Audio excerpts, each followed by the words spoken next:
الرحيم السلام عليكم ورحمة الله وبركاته. الحمد لله والصلاة والسلام على رسول الله وعلى آله وأصحابه ومن والاه ولا حول ولا قوة إلا بالله. نسأل الله عز وجل بمنه وكرمه أن يعلمنا ما ينفعنا وينفعنا مما علمنا ويزيدنا علما وهدى وتقوى إنه ولي على ذلك وقادر عليه. Bapak-bapak sekalian dan juga ibu-ibu sekalian yang dirahmati oleh Allah Subhanahu wa ta'ala, maka di antara kebahagiaan seorang muslim dan muslimah ketika kakinya sedang berjalan menuju surga Allah Subhanahu wa ta'ala. Jadi salah satu kebahagiaan bagi seorang muslim dan muslimah ketika kakinya sedang melangkah menuju surganya Allah Subhanahu wa ta'ala. Yang kata Nabi sallallahu alaihi wasallam, "Man salaka tariqan yaltamisu fihi ilman sahhalallahu lahu bihi tariqan ilal jannah." Barang siapa yang meniti jalan, di jalan tersebut dia mencari ilmu ataupun duduk di majlis ta'lim, maka Allah Subhanahu wa ta'ala akan mudahkan baginya jalan menuju ke surga. Allah akan mudahkan baginya jalan menuju ke surga. Jalan ke surga ini adalah jalan ke surga adalah jalan yang dicari oleh orang-orang yang saleh. Jalan ke surga adalah jalan yang ditempuh oleh orang-orang yang taat kepada Allah Subhanahu wa ta'ala. Jalan menuju ke surga adalah jalan orang-orang yang merindukan untuk berjumpaan dengan Rabb-Nya, untuk berjumpa dengan Allah Subhanahu wa ta'ala. Di dalam hadis yang diriwayatkan oleh Imam Muslim juga disebutkan dari Abu Hurairah radhiyallahu ta'ala anhu, dari Abu Hurairah radhiyallahu ta'ala anhuma, bahwasanya Rasulullah sallallahu alaihi wasallam bersabda, "La yaqudu qaumun yadhkuruna Allah illa hafathumul malaikatu wa ghasyiyatuhumur rahmah wa nazalat alaihimus sakinah wa dzakarahumullahu fi man 'indah." Apa kata Nabi sallallahu alaihi wasallam? Tidaklah sebuah kaum yang duduk-duduk, yang ia berzikir, mengingat-ingat Allah Subhanahu wa ta'ala. Mungkin selama ini hidup kita lalai, lupa dengan penciptanya, lebih sibuk dengan urusan dunianya, sibuk dengan nilai-nilai rupiahnya. Dia lupa akan zat yang maha pemberi rizki, Ar-Razzaq, Dzul Quwwatil Matin. Lupa dengan Allah Subhanahu wa ta'ala. Maka dia mengkhususkan waktu, menyempatkan waktu dalam kehidupannya untuk duduk sejenak, untuk mengingat-ingat Allah Subhanahu wa ta'ala, untuk mendengar kalam Allah, mendengar kalam Rasulullah sallallahu alaihi wasallam, illa hafathumul malaikah, kecuali malaikat akan turun kepada mereka, wa ghasyiyatuhumur rahmah, maka ia diliputi dengan kasih sayang Allah subhanahu wa ta'ala, dan akan turun kepada mereka adalah ketenangan, ketentraman, wa dzakarahumullahu fi man indah, dan juga Allah subhanahu wa ta'ala akan menyanjung, akan memuja, akan memuji bagi siapa? Bagi orang-orang yang tengah duduk mengingat-ingat Allah subhanahu wa ta'ala, yang ia sedang duduk untuk berzikir kepada Allah subhanahu wa ta'ala, yang selama ini lisan-lisan kita kering dari zikrullah. Kemudian ada satu waktu dia untuk duduk-duduk untuk mengingat-ingat Allah subhanahu wa ta'ala, untuk mengingat-ingat zat yang begitu baik kepada kita. Allah kasih kita rezeki, Allah kasih kita kesehatan, Allah kasih kita umur panjang. Bapak-bapak sekalian, hadirin wal hadirat yang dimuliakan oleh Allah subhanahu wa ta'ala, wa dzakarahumullahu fi man indah. Allah subhanahu wa ta'ala akan menyanjung-nyanjung, Allah akan puja, Allah akan puji, Allah akan sebut nama-nama mereka, orang-orang yang tengah duduk mendengarkan kalam Allah, mendengarkan kalam Rasulullah sallallahu alaihi wasallam, yang selama ini telinga kita kering daripada mengingat-ingat Allah, kering daripada mendengar kalam Allah, kering mendengar dari ucapan, dari kalamnya Rasulullah sallallahu alaihi wasallam. Ketika ia tengah duduk, maka Allah akan sebut namanya, Allah akan sebut namanya, Allah akan menyebut nama seorang yang setengah-tengah duduk di arasnya, di langit yang ketujuh. Allah sebut nama-nama kita, orang-orang yang tengah duduk mendengarkan kalam Allah, mendengarkan kalam Rasulullah sallallahu alaihi wasallam, yang kiranya nama kita tidak dikenal di kalangan penduduk dunia, akan tapi namanya dikenal oleh penduduk langit. Sekalipun kita tidak dikenal oleh penduduk bumi, tapi namanya dikenal oleh Allah subhanahu wa ta'ala. Bagi siapa? Bagi orang yang tengah duduk mendengarkan kalam Allah, mendengarkan kalam Rasulullah sallallahu alaihi wasallam, yang selama ini betapa kerasnya hati kita. Apa sebabnya? Karena jauh-jauh ia dari kalam Allah, karena dia jauh-jauh dari kalam Rasulullah sallallahu alaihi wasallam. Dalam sebuah hadis Nabi sallallahu alaihi wasallam bersabda, "Rubba ash'atha aghbara dhi timrain madfu'un bil abwab law aqsama 'ala Allah la abarrahu."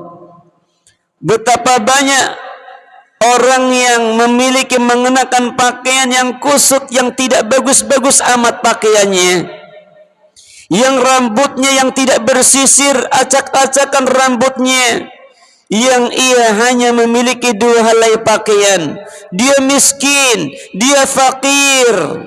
Akan tapi ketahuilah, dengan kefakirannya, dengan kemiskinannya, dengan kedekatannya kepada Allah subhanahu wa ta'ala, dan orang-orang meremehkannya, orang-orang tidak menolehnya, tidak memperhatikannya karena miskin, fakir. Akan tetapi lau aqsama Allah la abarrahu. Dan ketahuilah, si fakir ini, si miskin ini dengan ketulusan hatinya, karena dengan kejernihan hatinya, jika dia bersumpah atas nama Allah Subhanahu wa ta'ala, lalu menengadahkan tangannya ke langit, dia berdoa kepada Allah Subhanahu wa ta'ala, maka doanya akan menembus langit yang ketujuh, lalu Allah kabulkan doa-doa mereka. Ikhwan fiddin wa akhawati fillah, a'azzani Allah wa iyyakum, rahimani wa rahimakumullahu jami'an.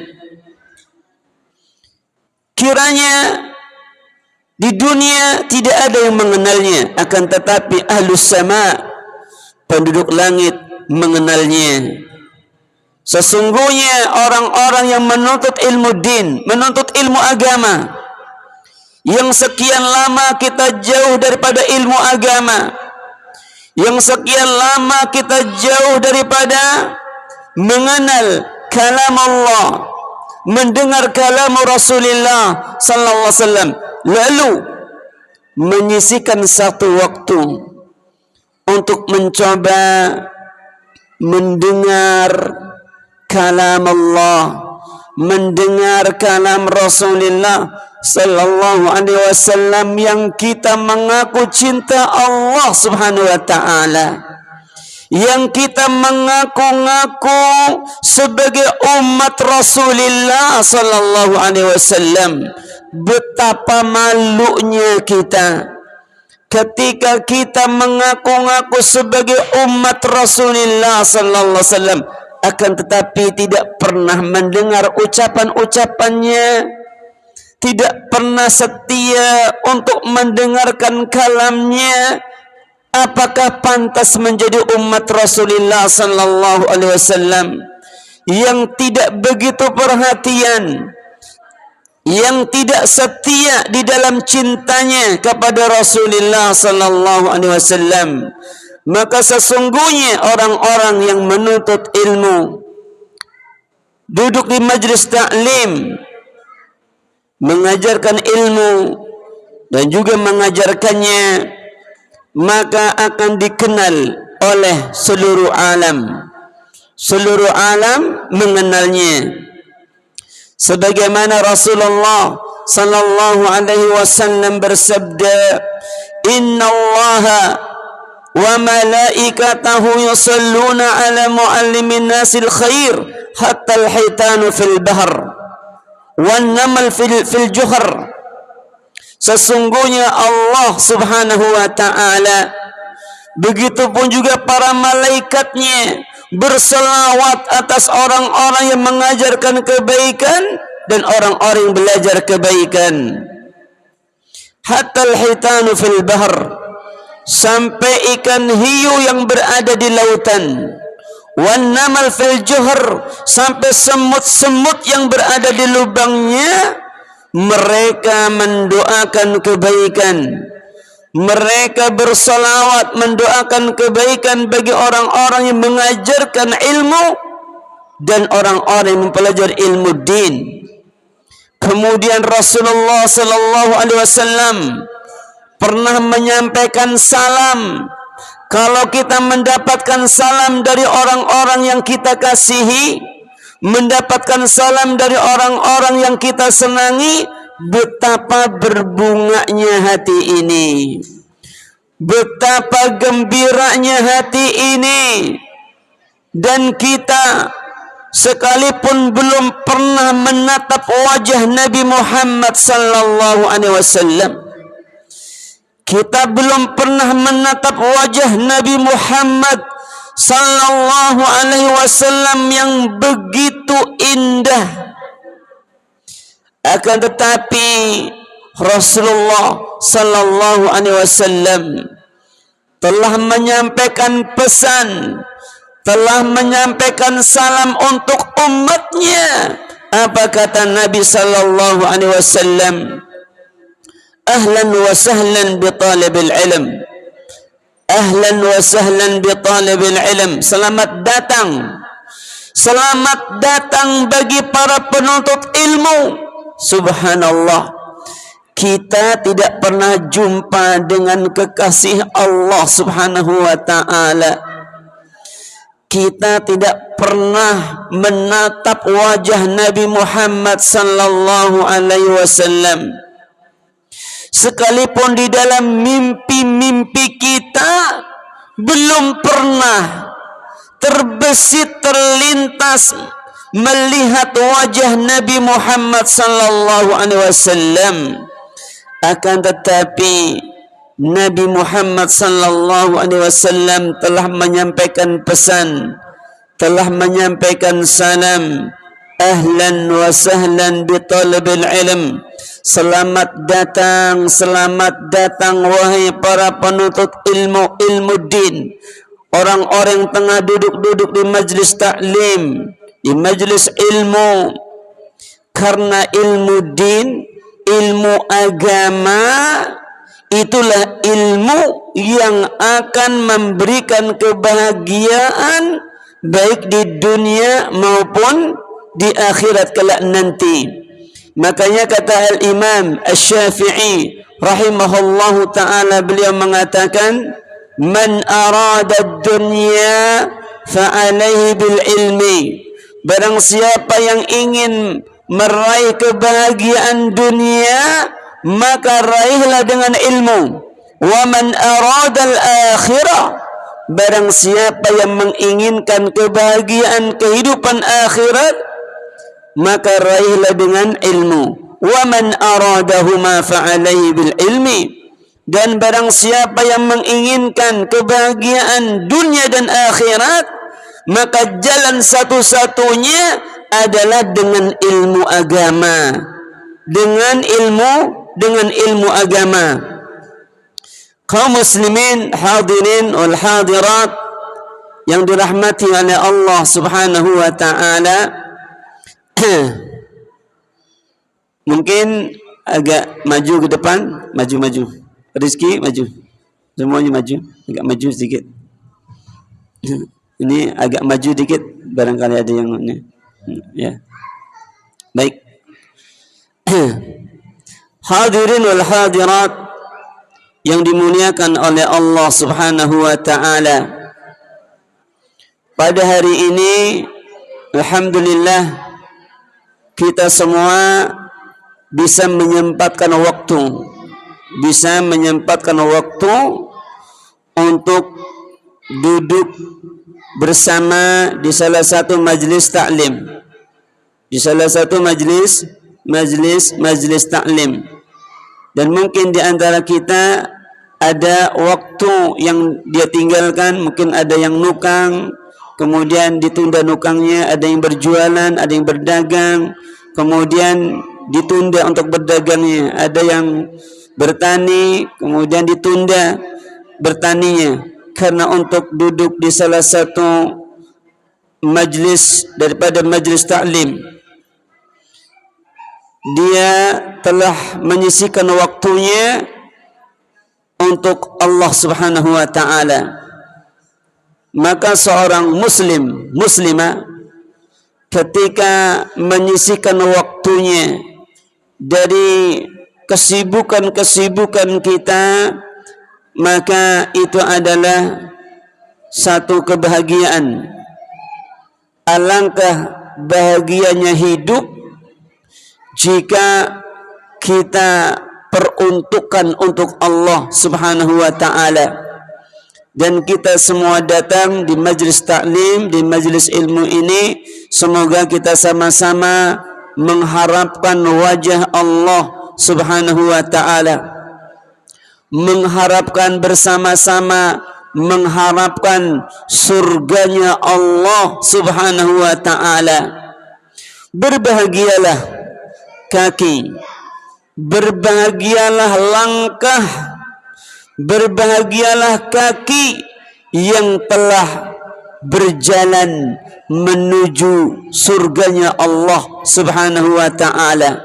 Karena kata Nabi, wa man salaka tariqan yaltamisu fihi ilman sahhalallahu lahu bihi tariqan ilal jannah.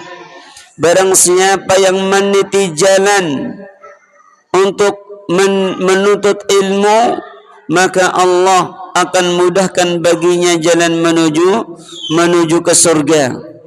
Dan di antara kunci ataupun sumber dari berbagai macam sebab yang akan mendatangkan rezeki itu adalah ketika kita duduk di majlis ta'lim.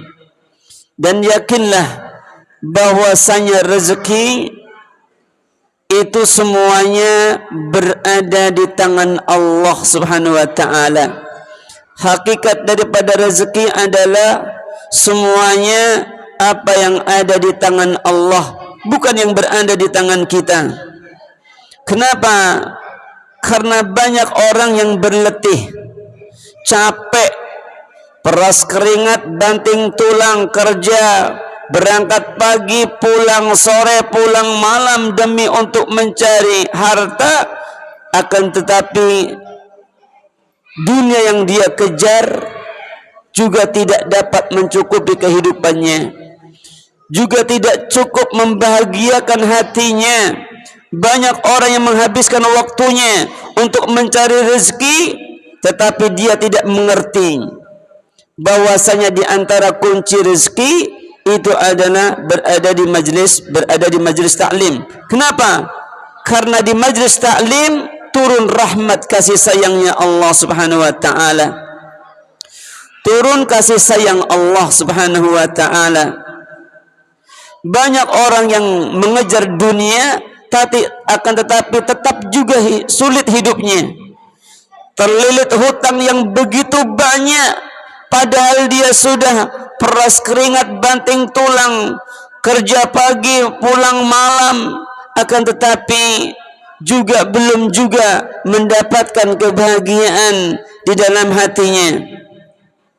Hadirin wal hadirat yang dimuliakan oleh Allah Subhanahu wa taala, ketika kita mendapatkan rahmat, ketika kita mendapatkan kasih sayang Allah Subhanahu wa taala, maka itulah kunci daripada segala macam nikmat ataupun kebahagiaan. Ketika seorang mendapatkan rahmat kasih sayangnya Allah Subhanahu wa taala, mungkin di antara kita ada seorang suami misalnya yang meninggalkan istrinya dalam keadaan marah, terjadi pertikaian, terjadi pertengkaran, terjadi perselisihan di dalam rumah tangganya, kemudian hatinya gundah, gelisah, ya, hatinya merana, sedih, pikiran tidak karuan, ya, tidak tenang hatinya karena keributan di dalam rumah tangganya.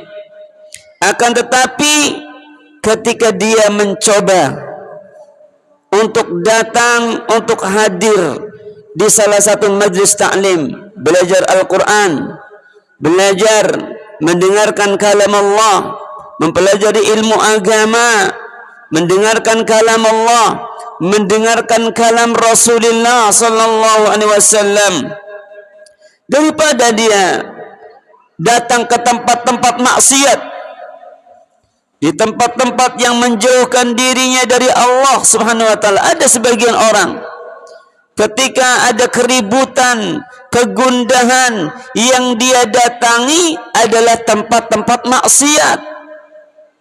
Coba datang kepada majlis taklim untuk mendengarkan kalam Allah, mendengarkan kalam Rasulullah sallallahu alaihi wasallam, insyaallah dijamin akan mendapatkan ketenangan, akan mendapatkan ketentraman hati, karena dosa dan maksiat tidak akan pernah mendatangkan kebahagiaan, yang hanya akan mendatangkan kesenangan sesaat. Setelah itu dia akan mendapatkan berbagai macam kesengsaraan, berbagai macam tekanan batin, berbagai macam kesusahan hidup, ya. Maka datanglah di majlis taklim, Karena majlis taklim adalah sumber kebahagiaan. Sumber kebahagiaan. Hadirin wal hadirat yang dimuliakan oleh Allah Subhanahu wa ta'ala. Hadirin wal hadirat yang dimuliakan oleh Allah Subhanahu wa ta'ala.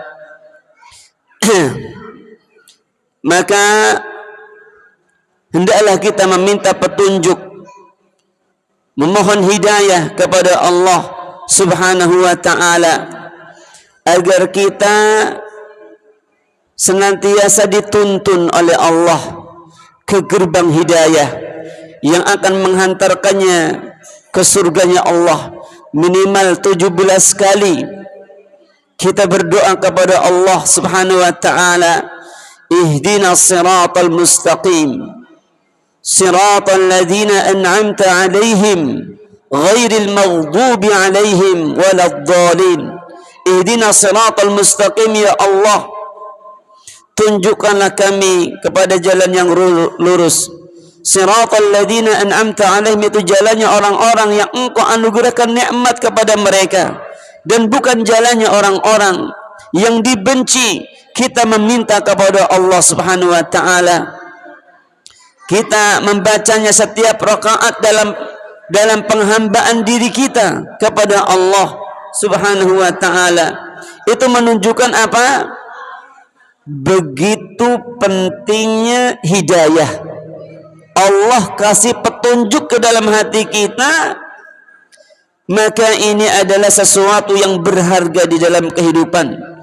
Karena hidup tanpa petunjuk dari Allah, tak tahu arah kemana dia. Oleh karena itu kita sangat membutuhkan hidayah tersebut. Kita sangat membutuhkan petunjuk dari Allah Subhanahu wa ta'ala.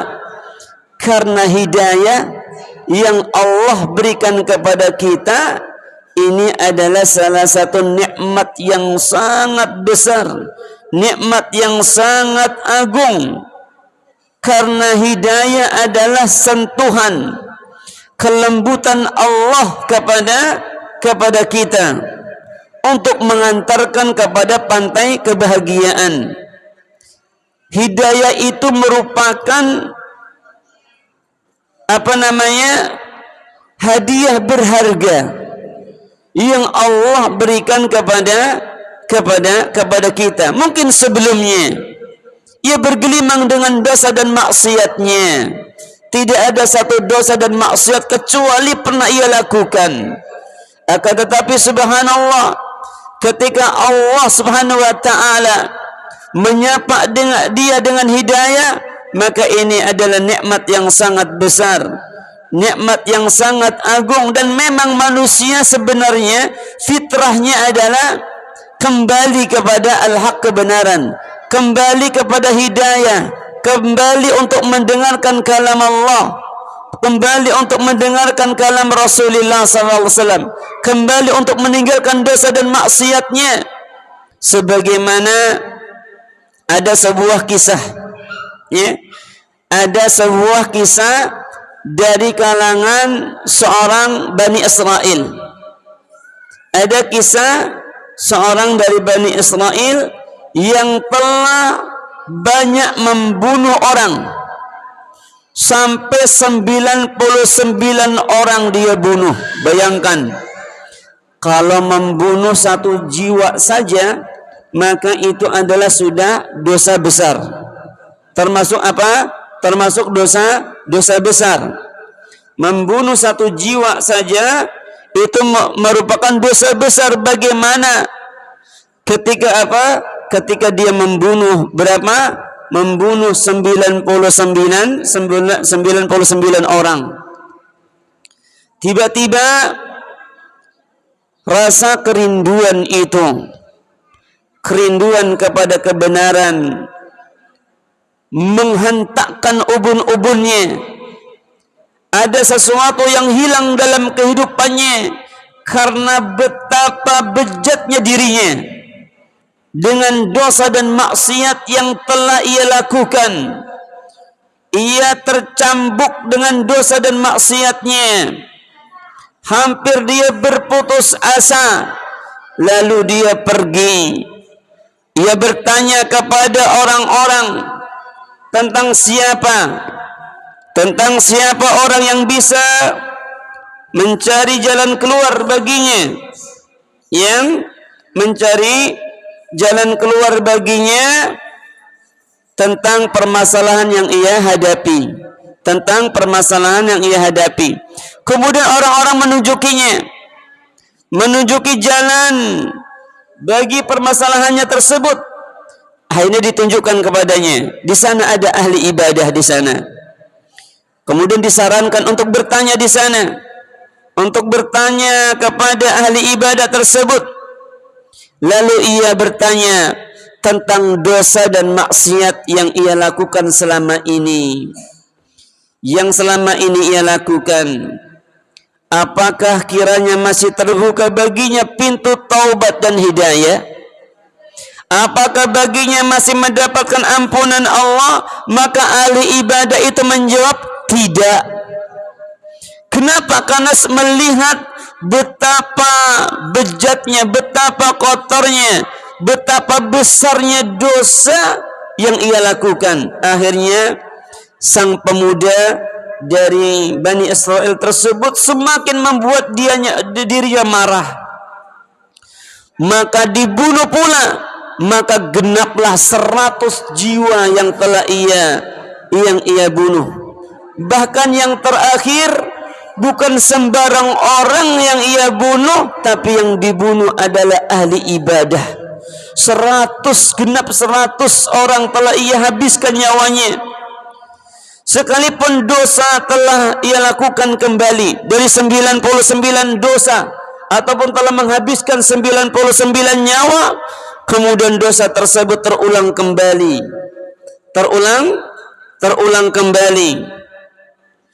Meskipun demikian, tidak membuatnya putus asa dari rahmat kasih sayang Allah Subhanahu wa taala.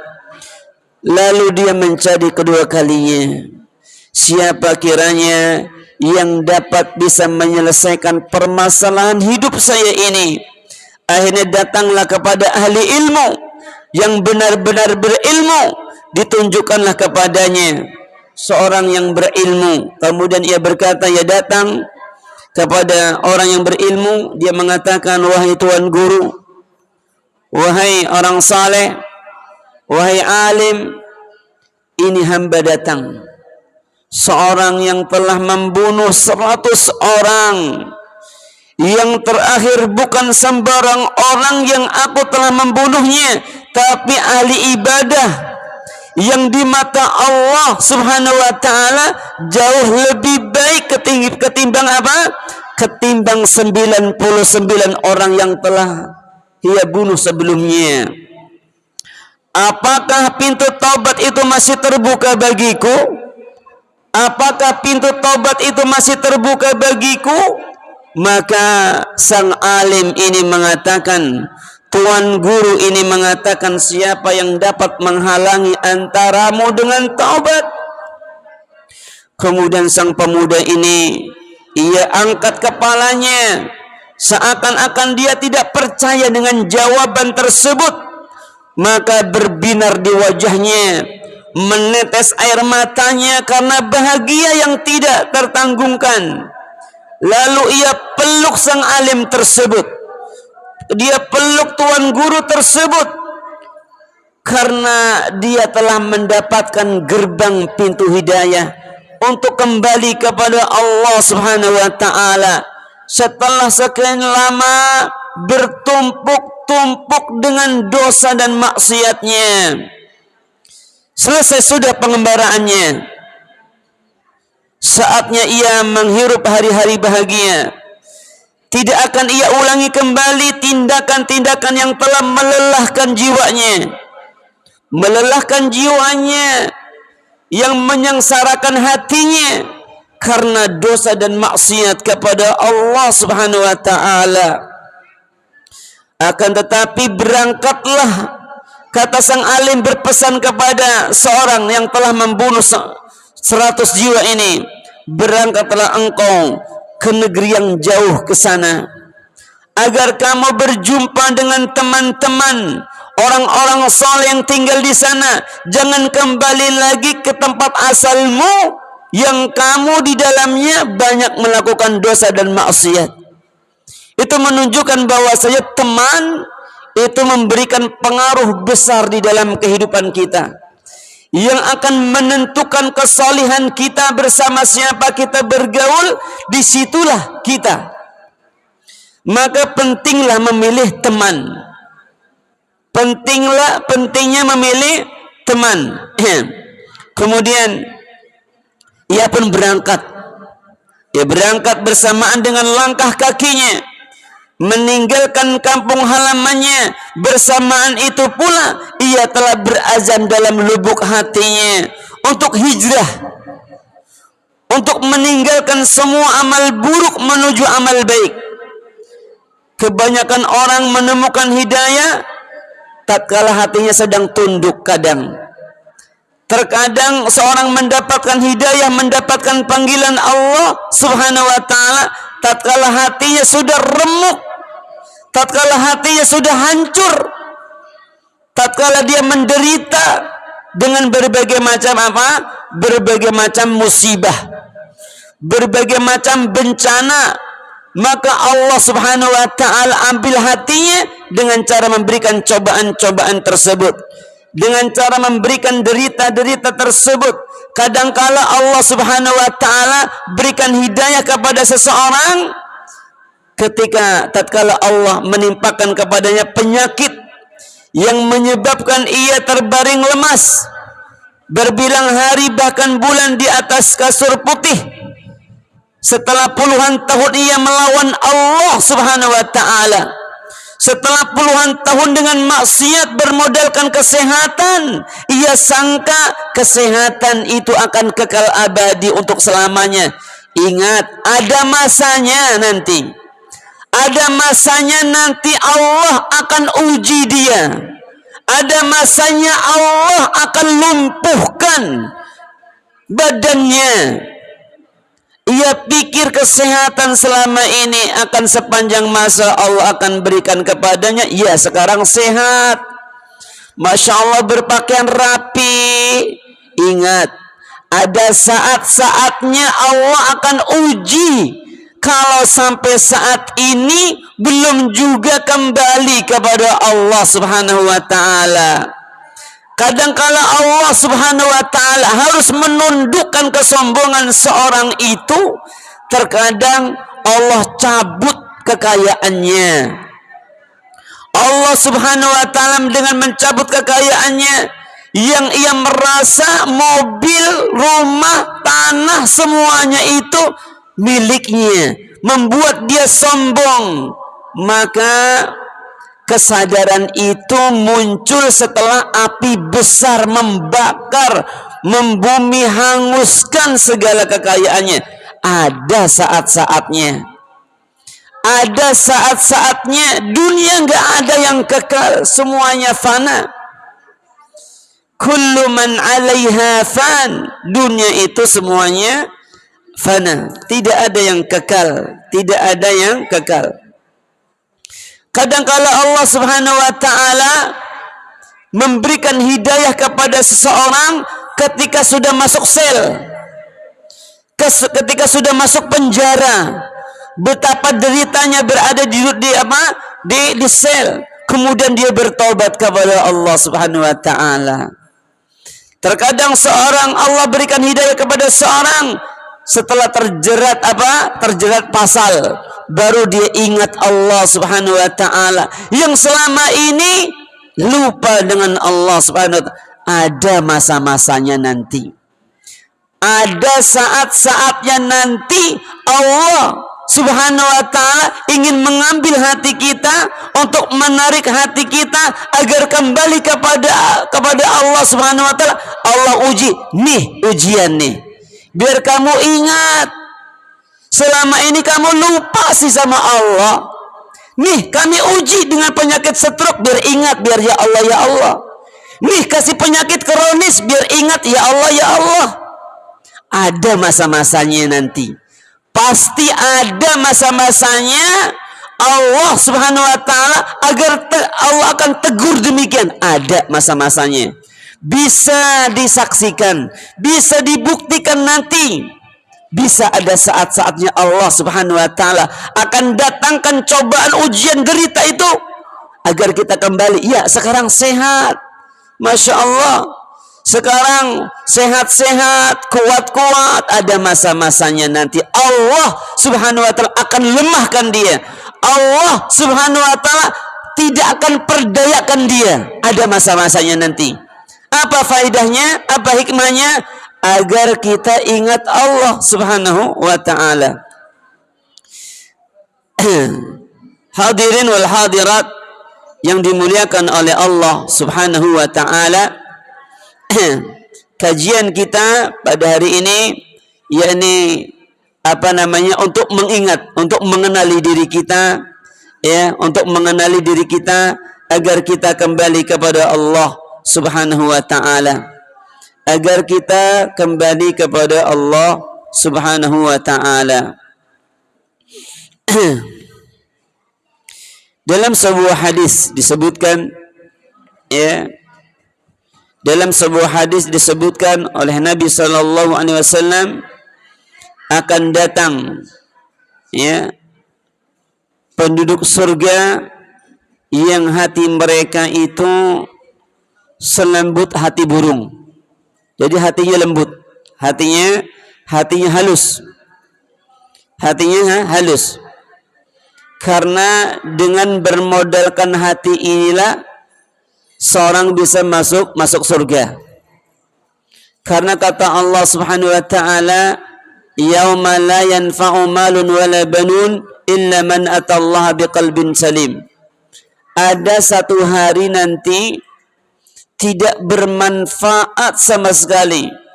Anak-anak yang lucu-lucu, yang sehat-sehat, yang ganteng-ganteng, yang cantik-cantik, ada masanya kita tidak butuh anak tersebut, tidak butuh.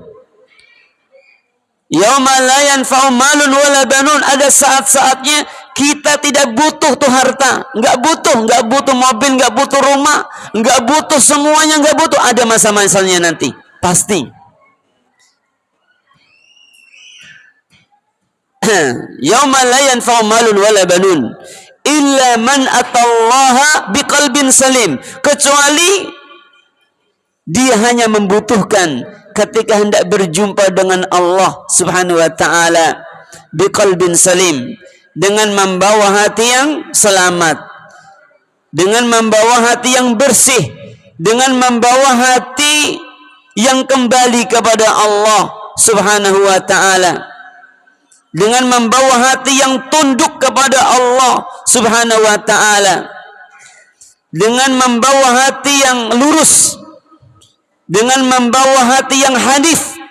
Membawa hati yang hanif artinya membawa hati yang lurus menuju Allah Subhanahu wa ta'ala.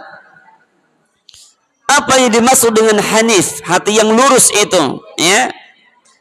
Orang yang berjiwa hanif artinya adalah orang yang hatinya itu lembut, yang hatinya itu kembali kepada Allah Subhanahu wa ta'ala.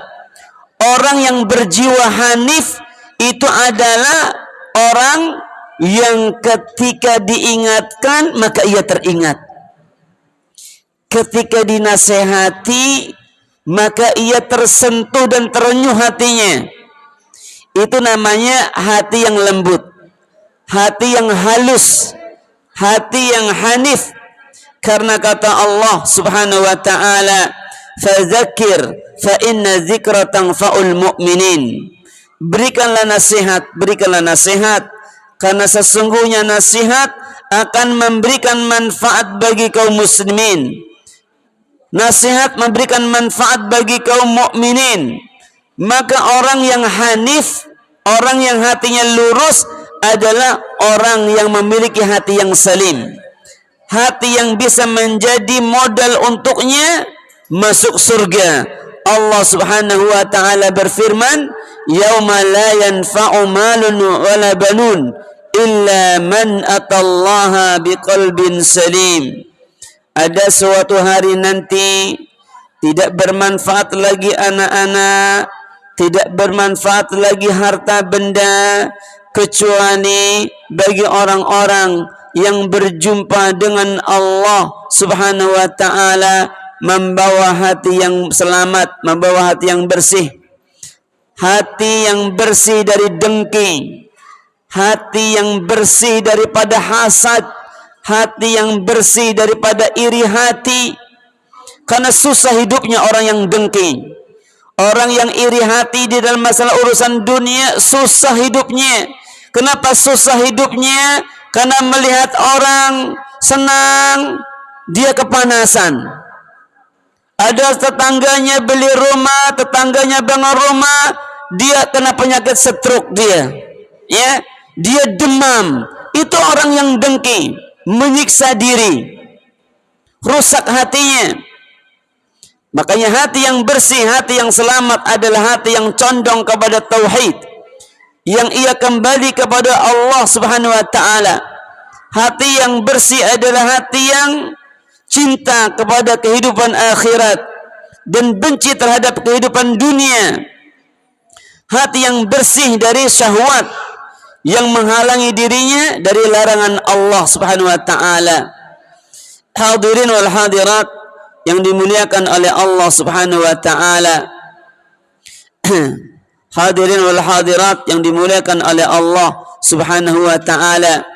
Kata Nabi sallallahu alaihi wasallam, "Ja'akum ahlul Yaman, araqu quluban wa alyanu afidatan." Akan datang kepada kalian nanti penduduk Yaman yang mempunyai hati yang halus, memiliki hati yang lembut, memiliki hati yang lembut, hati yang halus. Berkata Al-Imam Ibnul Qayyim Al-Jauziyah rahimahullahu ta'ala, beliau mengatakan tentang hati seorang muslim, muslimah itu harus lembut dan halus.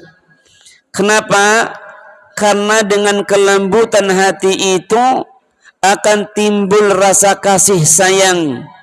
Karena kehalusannya akan timbul rasa cinta kepada ilmu, akan cinta kepada kalam Allah, akan cinta kepada Al-Quranul Karim.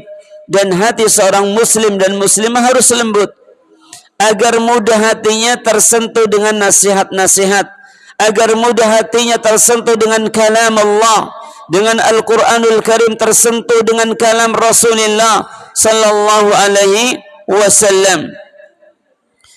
Allah Subhanahu wa ta'ala berfirman, "Hadza ma tu'aduna likulli awabin hafiz. Man khasya ar-rahman bil ghaib wa ja'a biqalbin munib udkhuluha bisalam." Inilah yang telah dijanjikan untuk kalian setiap orang yang tunduk dan patuh dan menjaga hukum-hukum Allah. Apa kata Allah? Man khasyar rahman, barang siapa yang takut kepada Allah Subhanahu wa ta'ala, zat yang maha ar-rahman, wa ja'a biqalbin munib, kemudian dia datang membawa hati yang munib, hati yang kembali kepadanya. Hati yang munib adalah hati yang kembali dari maksiat dan mulai bersimpuh di hadapan Allah. Ia hendak pulang, dia sudah bosan dengan dosa dan maksiatnya, ia ingin kembali kepada Allah Subhanahu wa ta'ala. Lalu ia katakan, "Ya Allah, ya Allah, inilah hambamu, senantiasa datang pulang kepadamu ya Allah. Inilah hambamu yang dahulunya melakukan maksiat, sekarang bersimpuh di hadapanmu ya Allah, mengakui semua kesalahan dan kekurangan." Itulah yang disebut dengan hati yang munib, hati yang kembali, hati yang telah dipenuhi kecintaan terhadap kebenaran, hati yang tersentuh dengan kebenaran dan telah dipenuhi kecintaan kepada Allah Subhanahu wa ta'ala. Terkadang kita malu kepada Allah Subhanahu wa ta'ala. Abu'u laka bi ni'matika alayya wa abu bi dambi. Allah datang kepada kita Allah datang kepada setiap hambanya dengan membawa limpahan nikmat rezeki yang begitu banyak. Allah kasih kita kesehatan, Allah kasih kita umur panjang, Allah kasih kita rezeki nikmat yang melimpah ruah. Malu Allah datang kepada kita dengan membawa limpahan nikmat yang begitu banyak. Akan tetapi ketika kita datang kepada Allah Subhanahu wa taala dengan membawa tumpukan dosa, seakan-akan Allah Subhanahu wa taala jadikan untuk kita untuk menutupi dosa-dosa kita. Makanya berdoanya apa? Ya Allah, ampunilah dosa-dosaku ya Allah. Tutupilah aib-aibku ya Allah. Jadi malu, seakan-akan Allah suruh nyimpan dosa-dosa kita, suruh nutupi dosa-dosa kita. Maka perbanyaklah istighfar. Maka perbaikilah hati kita untuk kembali kepadanya. Hadirin wal hadirat yang dimuliakan oleh Allah Subhanahu wa taala, disebutkan oleh Al-Imam Ibn Rajab Al-Hambali rahimahullahu taala di dalam kitab Jami'ul Ulum wal Hikam, ada cerita, ada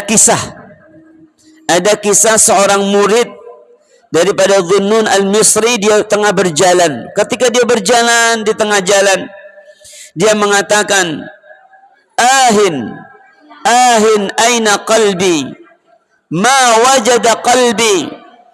Dia berkata di jalan-jalan tersebut, ya,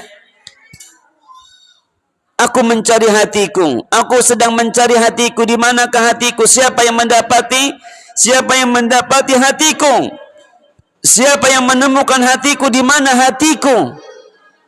Karena dia ingin mencari hati yang murib, hati yang kembali, hati yang lembut, hati yang halus. Karena agama mempunyai dasar adalah hati. Allah Subhanahu wa taala berfirman, "Inna fi dzalika ladzikra liman kana lahu qalbun aw alqa as-sama wa huwa syahid." Sesungguhnya itu semua agama peringatan bagi orang-orang yang memiliki hati. Setiap orang memiliki hati, akan tapi yang dimaksud oleh Allah adalah hati yang salim, hati yang selamat, hati yang kembali, hati yang merindukan Allah Subhanahu wa taala. Sekarang pertanyaannya, kemana hendak kita cari hati tersebut? Sebagaimana tukang sampah mencari sampah, sebenarnya yang dicari adalah bukan sampah. Karena sampah yang dia cari kemudian dia kumpulkan, kemudian ia jual, kemudian menjadi nilai rupiah. Karena di sana ada nikmat yang begitu besar, hasil daripada jerih payahnya, hasil daripada usahanya untuk menafkahi keluarganya, untuk membiayai sekolah anak-anaknya. Ikhwan fiddin azani Allah wa iyyakum, rahimani wa rahimakumullahu jami'an. Seorang muslim ataupun kita semua, ya, sekarang beramal ataupun kita beramal, terkadang dengan amalan tersebut kita sombong karena ada kerusakan di dalam hatinya. Beramal sedikit terkadang kita merasa ujub, bangga diri, ya, bangga diri.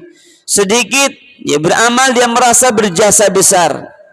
Maka pentingnya kita meluruskan hati kita. Pentingnya hati kita agar tunduk kepada Allah Subhanahu wa taala. Abu Hurairah radhiyallahu taala anhu, ya, setiap kali beliau mengajarkan anak-anak kecil, ya, kemudian dia mengatakan kepada anak-anak kecil, wahai anak-anak, paman kalian ini banyak dosa, maka istighfarkanlah. Jadi mencari hatinya bersama dengan anak-anak kecil, agar anak-anak kecil yang belum ada dosa mendoakan dirinya. Itu Abu Hurairah radhiyallahu taala anhu.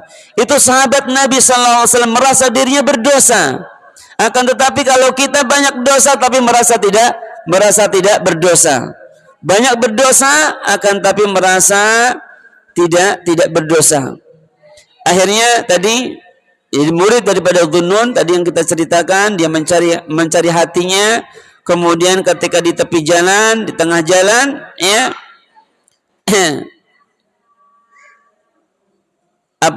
dia mendengar rintihan anak kecil, sampai waktu itu dia nyaris keputusasaan, oleh orang yang berjalan di tepi jalan mencari hatinya, berputus asa.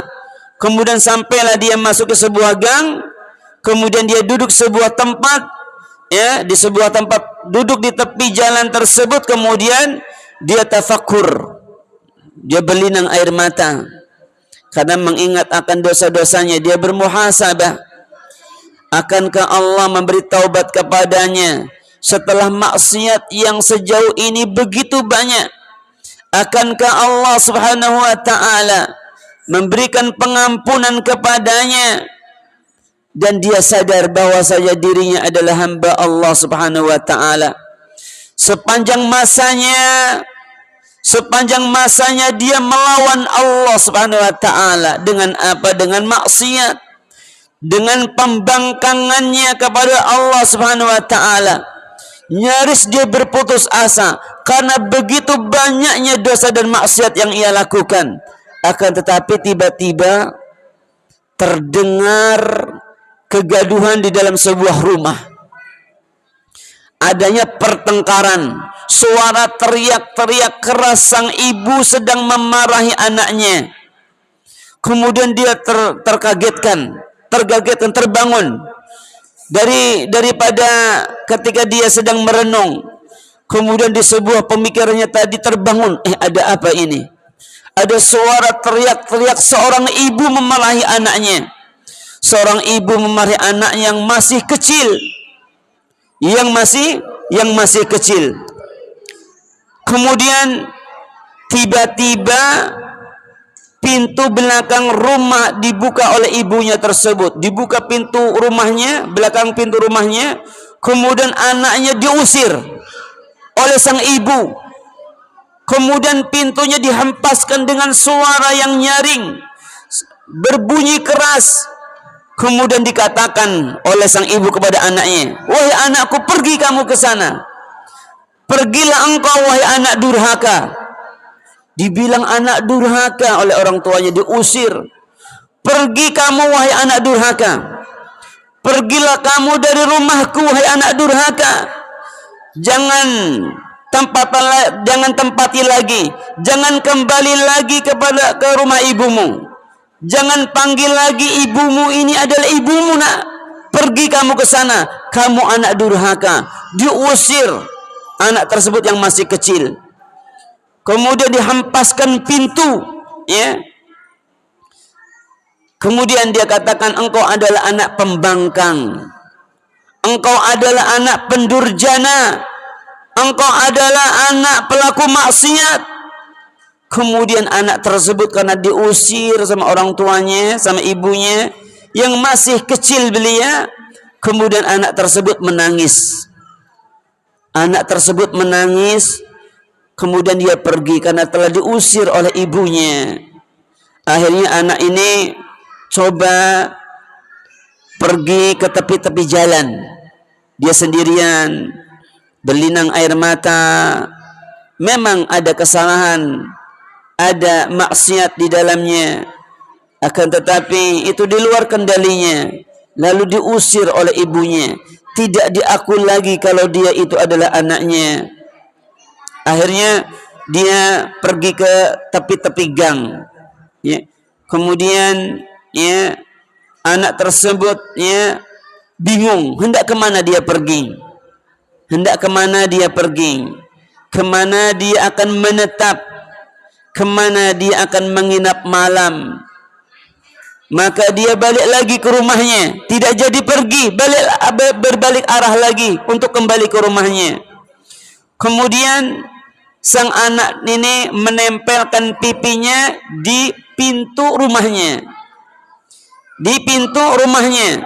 Kemudian ia mengatakan, kemudian disaksikan oleh ahli ibadah tersebut, disaksikan melihat langsung bagaimana anak kecil yang melas hatinya, yang sedang sedih hatinya, telah diusir, menempelkan pipinya di pintu rumahnya. Ketika ahli ibadah itu melihat tingkah laku anak tersebut, ya, kemudian anak tersebut mengatakan, ya, dari balik pintunya dia mengatakan, ya umma, wahai ibu, man yaftahu hiyal bab idza aglaqti babaka anni, wahai ibu, pintu mana lagi yang bisa terbuka untukku jika seandainya pintumu telah tertutup, wahai ibu. Tidak ada lagi. Kalau seandainya pintu mula telah tertutup, wahai ibu, pintu mana lagi yang akan terbuka untukku jika seandainya pintumu telah tertutup bagiku. Kemudian kata sang anak ini mengatakan, wahai ibu, siapa pula yang dapat mendekatkan dirinya kepadaku jika seandainya bukan engkau, wahai ibu? Wahai ibu, siapa lagi yang dapat menyayangiku jika seandainya engkau telah murka kepadaku? Kemudian anak tersebut terjatuh setelah itu ke tanah. Kemudian ia letakkan pipinya di tanah tersebut dan dia menangis. Sang anak ini menangis, lalu dibukakan pintu dan dia tidak akan lagi berbuat kesalahan. Dia tidak akan kembali lagi dari perbuatan yang lama. Dia bertekad dalam hatinya tidak mau mengulangi lagi kesalahannya yang membuat marah ibunya. Maka sang ibu mendengar ucapan sang anak tersebut. Maka siapa ibu yang begitu keras hatinya? Siapa ibu yang begitu keras hatinya sehingga dia tidak mendengar teriakan dan tangisan sang anak? Maka sang ibu melihat dari celah-celah rumah papannya, maka dilihatnya anaknya, tidak tega melihat, tidak sampai hatinya, tidak tega melihat rintihan tangisan daripada anaknya. Kemudian dibukakan pintu oleh sang ibu. Kemudian anaknya diangkat karena anaknya berbaring ataupun meletakkan pipinya di atas tanah. Kemudian dibersihkannya pipinya dari tanah dan debu. Kemudian sang anak ini dipeluk oleh sang ibu. Kemudian ia mengatakan, kata sang ibu mengatakan kepada anaknya, wahai anakku, wahai penyejuk pandanganku, siapa pula yang tidak tersentuh dengan ucapanmu, nak? Siapa ibu yang mengusir anaknya, nak? Wahai anakku, sebutkan, enggak ada seorang ibu yang mengusir anaknya, tidak ada. Akan tetapi engkau telah berbuat kesalahan dan ibumu sekarang memaafkanmu, nak. Engkau telah berbuat kesalahan, ibu memaafkan sekarang, nak. Kemudian ahli ibadah ini ketika menyaksikan bagaimana tingkah laku sang anak yang dia menderita meritih, yang ingin mendapatkan kasih sayang sang ibu setelah sebelumnya diusir, dimarahi. Kemudian ahli ibadah tadi dia mengatakan, al-an wajada qalbi, al-an wajada qalbi, sekarang aku menemukan hatiku, sekarang aku mendapatkan hatiku, saya peroleh hatiku. Kiranya beginilah seorang muslim dalam bermuamalah kepada Allah Subhanahu wa ta'ala. Siapa yang dapat membuka pintu seandainya pintu sudah tertutup? Siapa yang dapat memberikan kasih sayang jika seandainya Allah Subhanahu wa ta'ala telah murka? Siapa pula yang memberikan belayan kasih sayang dan maghfirahnya jika seandainya Allah Subhanahu wa ta'ala telah melaknat kita karena air mata ketika kita berjumpa dengan Allah Subhanahu wa taala. Air mata penyesalan itu tidak bermanfaat sama sekali. Sekalipun kita merintih menangis-nangis sampai keluar air mata darah sekalipun, kalau sudah berjumpa dengan Allah penuh dengan penyesalan, tak akan bermanfaat lagi. Di dunia Allah Subhanahu wa taala masih peduli kepada setiap tetesan air mata yang kita menangis karena Allah Subhanahu wa taala. Allah masih mendengarnya. Allah masih peduli dengan kita. Allah masih sayang. Akan tetapi di akhirat kelak nanti, meskipun kita memanggil-manggil namanya, sekeras apapun, selantang apapun kita memanggil-manggil Allah Subhanahu wa taala, maka Allah Subhanahu wa taala tak lagi peduli kepada kita sampai hari kita nanti dibangkitkan. Maka kembalilah kepada Allah Subhanahu wa taala. Kembalilah kepada Allah Subhanahu wa taala. Dan salah satu bentuk kebahagiaan adalah ketika hati kita kembali kepada Allah Subhanahu wa taala. Karena kata Allah Subhanahu wa taala, "Wa tubu ila Allah jami'an ayyuhal mu'minun la'allakum tuflihun." Kembalilah kepada Allah semuanya wahai kaum mukminin, agar kalian mendapatkan kemenangan, mendapatkan keberuntungan. Bertaubatlah kepada Allah Subhanahu wa taala sebelum datang masa-masa terlambat untuk bertaubat. Alangkah nikmatnya maksiat jika seandainya setelahnya diiringi dengan taubat kepada Allah Subhanahu wa taala.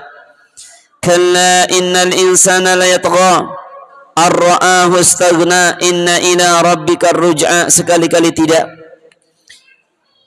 Sama sekali sungguh manusia itu benar-benar melampaui batas.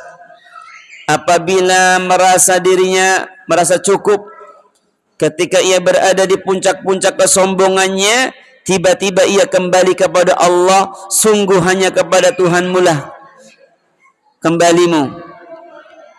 Ia bersimpuh seperti seorang hamba yang berusaha menjadi majikan, kemudian ia luluh di tempat majikan Zat Al-Qahhar, Al-Khaliq, Ar-Razzaq. Setelah itu dia ditangkap oleh pengawal majikan tersebut, ditendang, kemudian ditendangnya diikat di belenggu, disujudkan kepada majikannya, kemudian ia mengatakan, "Ampunilah diriku wahai majikan, ya Allah, ampunilah dosa-dosaku." Ia bersimpuh di hadapan Allah Subhanahu wa taala, "Ya Allah, ampunilah dosa-dosaku semua. Aku adalah Fir'aun. Aku adalah Fir'aun. Hanya saja Fir'aun lebih berani daripada diriku. Fir'aun berani mengucapkan ana rabbukumul a'la dengan lisannya. Aku adalah Tuhanmu yang paling tinggi. Dia mengucapkan dengan lisannya. Akan tetapi kita tidak berani mengucapkan demikian. Kita tidak berani mengatakan aku adalah Tuhanmu yang paling tinggi. Tidak berani. Karena aku adalah pengecut. Aku tidak berani mengucapkannya. Akan tetapi perbuatan dan hati, lisan mengarahkan seakan-akan aku adalah Tuhan. Seakan-akan aku yang membuat keadaan. Seakan-akan aku yang menjernihkan dan mengeruhkan. Seakan-akan aku yang mendatangkan rezeki. Seakan-akan akulah yang menentukan takdir. Bukan engkau ya Rabb. Maka sudah begitu besar dosa-dosaku kepadamu. Ampunilah aku wahai Rabb.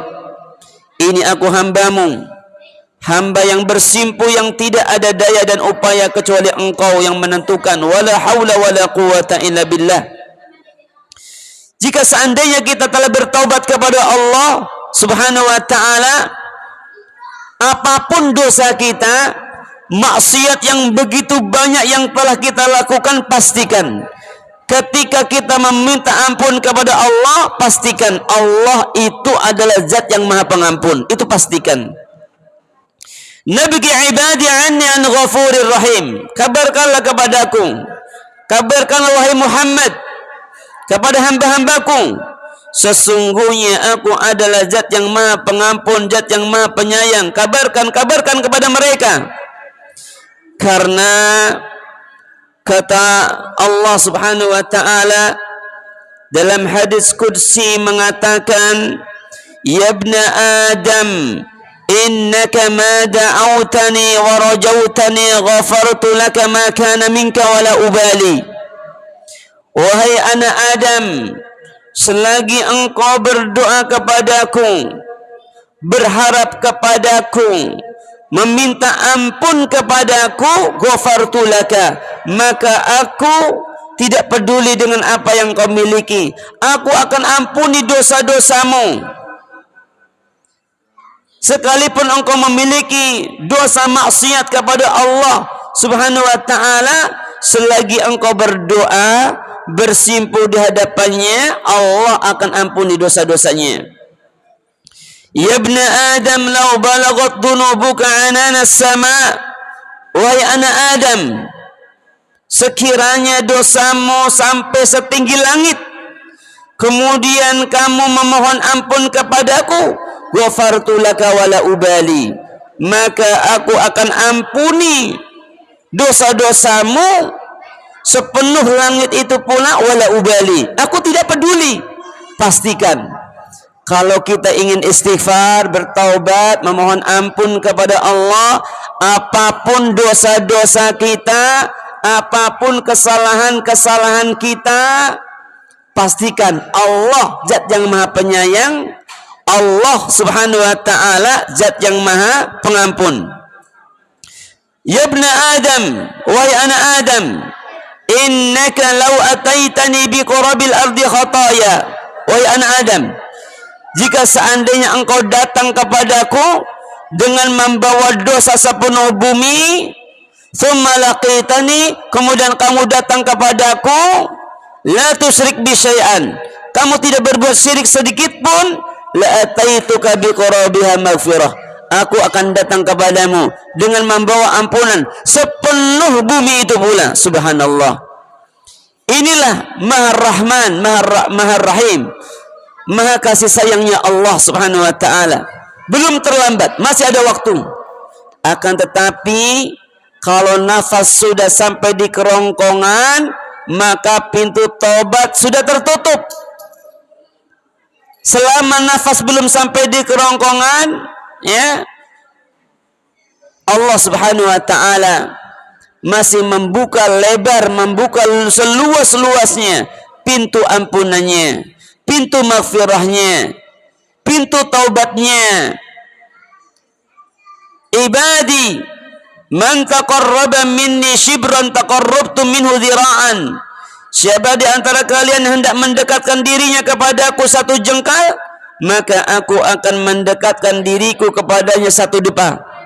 Wa man atani yamshi ataituhu harwala. Siapa yang datang kepadaku berjalan, maka aku akan mendatangi dengan berlari. Ibadi, wahai hamba-hambaku, wahai hamba-hambaku, sesungguhnya aku membentangkan tanganku untuk memaafkan seseorang yang melakukan maksiat pada malam harinya, orang yang beristighfar pada siang hari, dan aku membentangkan tanganku pada siang hari untuk pelaku maksiat yang melakukan maksiat pada malam hari. Ketika seorang bermaksiat di malam hari, di siang hari dia memohon ampun kepada Allah, Allah akan bentangkan permohonan ampunannya. Ketika seorang bermaksiat di siang hari, di malam hari dia bermunajat kepada Allah, Allah Subhanahu wa ta'ala akan memberikan ampunan untuknya. Wahai anak Adam, jika seandainya engkau datang, aku akan terima engkau. Allah akan menerimanya. Aku akan bukakan pintu. Jika engkau datang pada siang hari, maka aku akan bukakan pintu. Jika seandainya engkau datang pada malam hari, maka aku akan bukakan pintu juga, wahai anak Adam. Barang siapa yang menghadap kepadaku, maka aku akan menyambutnya dari kejauhan. Barang siapa yang memanggilku, maka aku akan menyambutnya dari kedekatan. Barang siapa yang meninggalkan sesuatu untukku, maka aku akan memberikan pemberian. Barang siapa yang mengharapkan ridhaku, maka aku akan berikan kepadanya apa yang ia inginkan. Hambaku, pelaku zikir, dia adalah orang-orang majlisku. Pelaku syukur, orang yang pandai bersyukur, dia adalah orang-orang yang aku tambahkan nikmatnya kepadanya. Pelaku maksiat, dia adalah orang-orang yang tidak akan aku putus asakan dari rahmatku. Pelaku taat, maka mereka adalah orang-orang kecintaanku. Aku selalu menjadi kekasih mereka. Sesungguhnya aku mencintai orang-orang yang bertaubat. Uhibbut tawabin. Aku mencintai orang-orang yang bertaubat. Aku mencintai orang-orang yang bertaubat kepadanya. Jamaah sekalian dirahmati oleh Allah Subhanahu wa taala. Kita hidup di dunia ini, tidak ada yang tidak membawa dosa. Semuanya pasti membawa dosa. Karena kata Nabi sallallahu alaihi wasallam, kullu bani Adam khata'un. Setiap anak Adam itu pasti melakukan dosa. Karena seandainya di dunia ini tidak ada yang berdosa, tetap Allah akan datangkan orang yang berdosa, lalu dia bertobat, lalu beristighfar, Allah ampuni dosanya. Dan itu adalah tabiat manusia. Berbuat kesalahan, berbuat dosa, itu tabiat manusia. Wa khairul khata'in at-tawwabun. Sebaik-baik orang yang melakukan dosa, maksiat, kesalahan adalah orang yang bersegera untuk bertaubat kepada Allah Subhanahu wa taala. Dan ketika ada seorang yang bermaksiat kepada Allah Subhanahu wa taala, maka kita tidak boleh untuk mencelanya, untuk menghardiknya, untuk merendahkannya. Barangkali di malam harinya dia bertaubat kepada Allah, lalu terima taubatnya. Karena kata Al-Imam Ibn Al-Qayyim Al-Jauziyah rahimahullahu ta'ala, aninul mudhnibin, rintihan orang-orang berdosa lebih aku cintai daripada tasbihnya orang-orang yang sombong. Rintihan orang-orang yang berdosa ketika bermunajat meminta ampun kepada Allah itu jauh lebih dicintai daripada tasbihnya orang-orang yang sombong. Orang-orang yang sombong bertasbih, akan tetapi lebih hebat lagi tangisan orang-orang yang melakukan dosa. Lebih hebat lagi tangisan orang-orang yang melakukan dosa. Al-Imam Ibn Al-Qayyim rahimahullah ta'ala, beliau mengatakan, betapa banyak dosa seseorang itu mengantarkan kepada surga. Akan tetapi sebaliknya, betapa banyak pula pahala seseorang atau amal soleh seseorang justru menghantarkannya kepada neraka. Kenapa bisa terjadi demikian? Karena ketika seorang hamba melakukan maksiat kepada Allah, kemudian dia bawakan dirinya, posisikan dirinya adalah orang yang berdosa, yang seharusnya beribadah, memenuhi dirinya dengan cinta, tunduk dan tawakal, akan tapi dia berpaling, berdosa dia, kemudian ingin kembali, ingin bertaubat kepada Allah Subhanahu wa taala. Maka dengan dosanya tersebut, kemudian dia lebih khusyuk di dalam memohon ampun kepada Allah Subhanahu wa taala, lalu Allah ampuni dosa-dosanya, lalu Allah Subhanahu wa taala memasukkannya ke dalam surga. Ada cerita seorang wanita Ghamidiyah, seorang wanita datang kepada Rasulullah sallallahu alaihi wasallam yang dia mengatakan mengakui dosanya, mengakui maksiatnya, mengakui perbuatan kotornya. Apa dia katakan? Itu di zaman Nabi sallallahu alaihi wasallam. Itu ada di zaman Nabi sallallahu alaihi wasallam. Apa dia katakan? Inni zanaitu fatahhirni ya Rasulullah. Inni hubla minaz zina fatahhirni ya Rasulullah, ya Rasulullah. Sesungguhnya aku hamil karena zina, maka sucikanlah diriku. Terus apa yang terjadi? Lalu Rasulullah sallallahu alaihi wasallam melihat seorang wanita tersebut. Wanita tersebut mengatakan, "Fatahhirni ya Rasulullah." Sucikanlah diriku ya Rasulullah. Tegakkan hukum rajam wahai Rasulullah untuk diriku. Saya mengerti bahwa engkau akan menolakku ya Rasulullah.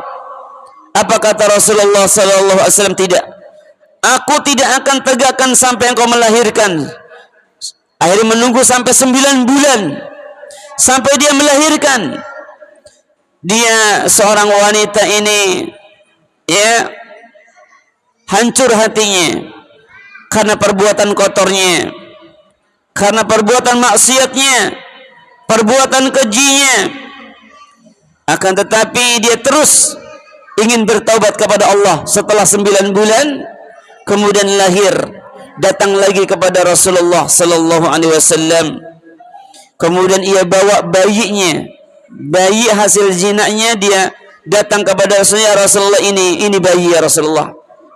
Ana imra'atun allati, ya akulah wanita yang dahulunya datang. Ji'tuka wa kuntu hubla minaz zina. Inilah aku wanita yang dahulunya datang kepada engkau ya Rasulullah, yang aku mengatakan aku berzina, maka sucikanlah diriku. Sucikanlah diriku. Ini anakku ya Rasulullah. Hasil dari perbuatan zina ya Rasulullah. Sucikanlah diriku. Tegakkanlah hukum rajam untuk diriku. Aku ingin bertaubat kepada Allah Subhanahu wa taala. Kemudian Rasulullah sallallahu alaihi wasallam ya suruh pulang lagi sampai bayinya disapih. Akhirnya setelah bayinya itu disapih kurang lebih 2 tahun dia menyapihnya, ya. Kemudian dia datang lagi kepada Rasulullah. Kemudian sang bayi tersebut diambilkan potongan roti, kemudian diletakkan ke tangan anak tersebut. Kemudian dia datang lagi kepada Rasulullah. Ya Rasulullah, saya adalah wanita yang dahulunya datang kepadamu, yang berzina. Kemudian engkau suruh aku pulang. Kemudian engkau katakan dilahirkan dulu, kemudian engkau pulangkan lagi saya. Apa kata Rasulullah SAW? Apakah dia memiliki penyakit kegilaan, kejiwaan? Oh tidak. Habis itu kemudian ditegakkan hukum had, hukum rajam. Dipendam setengah badan, kemudian dilempari batu sampai mati. Kemudian ada seorang sahabat namanya Khalid bin Walid. Kemudian Khalid bin Walid melemparnya ya dengan batu sampai darahnya memancar. Darah seorang wanita yang telah melakukan zina tersebut, yang dia bertaubat kepada Allah Subhanahu wa taala, yang darahnya memancar dari kepalanya, yang mengenai wajah Khalid bin Walid. Lalu Khalid bin Walid seketika itu mencelaknya, mencaci makinya kepada pelaku dosa dan maksiat yang dia hendak bertaubat kepada Allah Subhanahu wa taala. Kemudian apa kata Rasulullah sallallahu alaihi wasallam? La tasubbu wahai Khalid.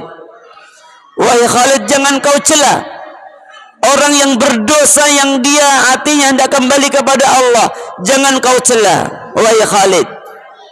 Kemudian kata Rasulullah, sungguh wahai Khalid, dia telah bertobat kepada Allah Subhanahu wa taala. Jika seandainya dibagikan taubatnya kepada seluruh penduduk Madinah untuk pelaku maksiat, maka sudah cukup bagi Allah Subhanahu wa taala untuk mengampuni apa? Untuk mengampuni mereka. Jadi orang yang bermaksiat kemudian dia hendak bertaubat kepada Allah Subhanahu wa taala, maka Allah Subhanahu wa taala akan menerima taubatnya selama hayat masih di kandung badan, selama nafas belum sampai di kerongkongan, nafas belum tersengal-sengal, maka pintu taubat pastikan Allah zat yang maha penerima taubat. Pastikan selama ada kesempatan kita diberikan panjang umur, diberikan kehidupan, masih ada kesempatan untuk bertaubat. Apapun dosa dan maksiat yang kita lakukan, kita hanya memohon dan berdoa kepada Allah Subhanahu wa taala. Rabbana zalamna anfusana wa in lam taghfir lana wa tarhamna lanakunanna minal khasirin. Ya Allah, ya Rabb kami telah menzalimi diri kami. Wa in lam taghfir lana, jika seandainya Engkau tidak ampuni dosa-dosa kami. Wa tarhamna, jika seandainya Engkau tidak ampuni dosa-dosa kami. Jika seandainya Engkau tidak berikan rahmat kasih sayang kepada kami, lanakunanna minal khasirin, maka tentu kami menjadi orang-orang yang merugi. Wallahu taala alam bisawab. Ini sedikit apa yang kami sampaikan, semoga bermanfaat. Kemudian kami serahkan kepada Abu Ibrahim, ya. Demikian dari kami. Wassallallahu ala nabiyina Muhammadin wa ala alihi wa sahbihi ajma'in.